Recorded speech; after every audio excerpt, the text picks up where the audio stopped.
Gujarat Titans ఈ జట్టు ఐపీఎల్లోకి వస్తూనే సంచలనం సృష్టించింది. ఎంట్రీ ఇచ్చిన తొలి ఏడాదే కప్పు కొట్టి అదరగొట్టింది.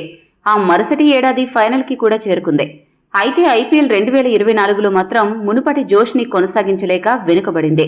అయితే ఐపీఎల్ 2025కు ముందు జరిగిన మెగా వేలంలో బెస్ట్ ప్లేయర్స్కున్న టీమ్స్లో గుజరాత్ టైటాన్స్ జట్టు కూడా నిలుస్తుంది. ఐపీఎల్ 2025లో ఆ జట్టు బరిలోకి దిగబోయే ప్లేయింగ్ 11 ఎలా ఉండే అవకాశం ఉందో ఇప్పుడు చూద్దాం. ఒక ఓపెనర్గా ఆ జట్టు రిటైన్ చేసుకున్న శుభ్మన్ గిల్ బరిలోకి దిగుతాడు.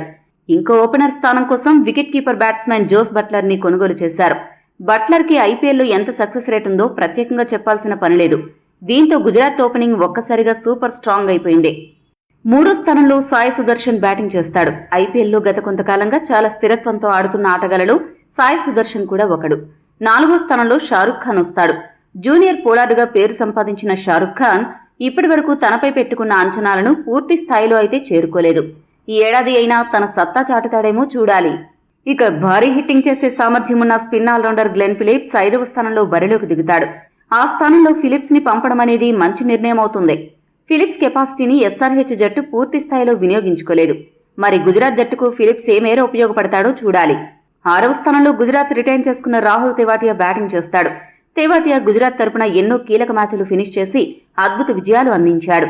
7వ స్థానంలో ఆడడానికి స్పిన్ ఆల్రౌండర్ వాషింగ్టన్ సుందర్ని కొనుగోలు చేశారు. ఈ మధ్యకాలంలో సుందర్ మంచి ఫామ్లో ఉన్నాడు.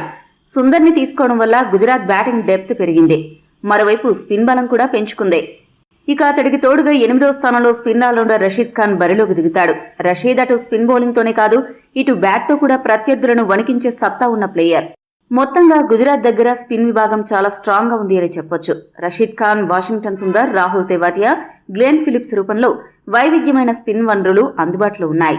ఫాస్ట్ బౌలింగ్ విభాగం చూసుకుంటే కాగిసర్ రబాడా, మహ్మద్ సిరాజ్, ప్రసిద్ధ కృష్ణలు పేస్ బాధ్యతలు తీసుకున్నారు.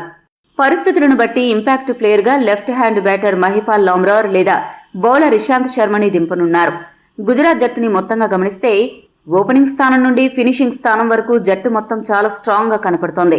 గ్లెన్ ఫిలిప్స్, రాహుల్ తెవాటియాలకు వాషింగ్టన్ సుందర్, రషీద్ ఖాన్ తోడవడంతో ఆ జట్టుకు ఫినిషింగ్ విభాగం మరింత పటిష్టమైంది.